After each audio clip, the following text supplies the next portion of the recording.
നമസ്കാരം, news prime മലയാളത്തിലേക്ക് സ്വാഗതം. യുദ്ധം എന്ന് അവസാനിക്കും? ലോകരാജ്യങ്ങൾക്ക് ഇതാണ് അറിയേണ്ടത്. കാരണം യുദ്ധത്തിൻ്റെ കെടുതികൾ വളരെ ഭയാനകമാണ്. നേരിട്ടുമല്ലാതെയും ലോകരാജ്യങ്ങൾ എല്ലാ രീതിയിലും അതിൻ്റെ ദുരിതം അനുഭവിക്കും. നേരിട്ടോ അല്ലാതെയോ ഒക്കെ അത് പല രീതിയിലൂടെ ഉണ്ടാകും എന്നുള്ളതാണ്. നമ്മുടെ രാജ്യത്തെ സംബന്ധിച്ചിടത്തോളം ഊർജ്ജ മേഖലയിൽ ഇറാൻ നമ്മളെ സഹായിച്ചിട്ടുണ്ട്. ഊർജ്ജ മേഖലയിൽ നമുക്കുണ്ടാകുന്ന ബുദ്ധിമുട്ടുകൾ നമുക്കറിയാം. ഇപ്പോൾ ഇറാനുമായി ബന്ധപ്പെട്ട വിഷയത്തിൽ അമേരിക്ക പറഞ്ഞിരിക്കുന്നത്, ഞങ്ങൾ 10 ദിവസത്തേക്ക് വെടിനിർത്തൽ കൊണ്ടുവന്നിരിക്കുന്നു, അതുവരെ ഇറാൻ്റെ ഊർജ കേന്ദ്രങ്ങളെയൊന്നും ആക്രമിക്കില്ല എന്ന് പറയുന്നു. ഇറാൻ പറഞ്ഞിരിക്കുന്നത്, നിങ്ങളുടെയൊന്നും ഔദാര്യം വേണ്ട, ആക്രമിക്കാൻ ധൈര്യമുണ്ടെങ്കിൽ അത് വെല്ലുവിളിയായി സ്വീകരിക്കുന്നു. അതായത് ഇറാൻ അയയുന്ന മട്ടല്ല, കൂടുതൽ കണിശത്തോടെ, കൂടുതൽ കാർക്കശ്യത്തോടെ പെരുമാറുന്ന ഒരു കാഴ്ചയാണ് കഴിഞ്ഞ ഏതാനും ദിവസങ്ങളായി കണ്ടുകൊണ്ടിരിക്കുന്നത്. അതിനെന്താണ് കാരണം എന്ന് ചോദിച്ചാൽ വളരെ ലളിതമാണ്. ഇറാനെ ഭീകരരാഷ്ട്രമെന്ന് മുദ്രകുത്താൻ അമേരിക്ക എത്രയോ കാലങ്ങളായി ശ്രമിച്ചു കൊണ്ടിരിക്കുന്നു. അവരുടെ പരമോന്നതകാരിയെ കൊലപ്പെടുത്തി, മാത്രമല്ല നിരവധിയായ ന്യൂക്ലിയർ സയൻറ്റിസ്റ്റുകളെ ഉന്മൂലനം ചെയ്തു. ഇതൊന്നും ക്ഷമിച്ചും സഹിച്ചും പുറത്തു നിൽക്കാൻ ഇറാനെ കൊണ്ട് കഴിയില്ല. യുദ്ധത്തിന് ഒരു ഇടവേള എന്ന് പറഞ്ഞ് ഒരു മധ്യസ്ഥം വഹിക്കാൻ അമേരിക്ക വന്നാൽ അത് കേട്ടുകൊടുക്കേണ്ട കാര്യമില്ല. കാരണം ഇത്തരത്തിലൊരു ഡയലോഗ് അടിച്ചതിന് ശേഷം എപ്പോൾ വേണമെങ്കിലും മിസൈൽ ആക്രമണം അഴിച്ചുവിടാൻ അമേരിക്ക സജ്ജരാണ് എന്നുള്ളത് വളരെ വ്യക്തമായി തന്നെ ഇറാൻ അറിയാം.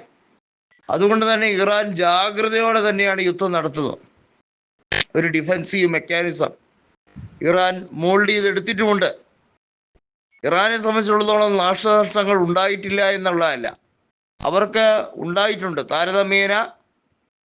പക്ഷേ കഴിഞ്ഞ യുദ്ധങ്ങളെക്കാളൊക്കെ നാശനഷ്ടം കുറവാണ്. കാരണം അതിനു വേണ്ടിയുള്ള സജ്ജീകരണങ്ങൾ അണിയറയിൽ നടത്തിയതിനു ശേഷമാണ് പോരാട്ടം നടത്തുന്നത്.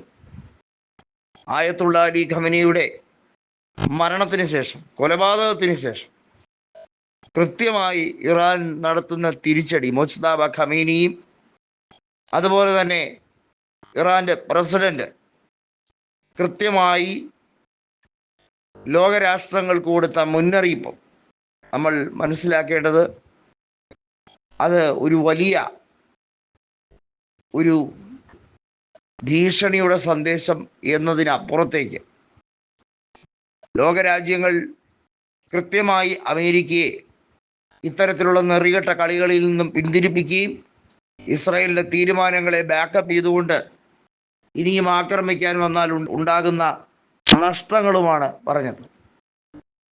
2 കാരണങ്ങൾ ഇറാൻ പറയുന്നുണ്ട് യുദ്ധം അവസാനിപ്പിക്കാൻ കഴിയാത്തത്.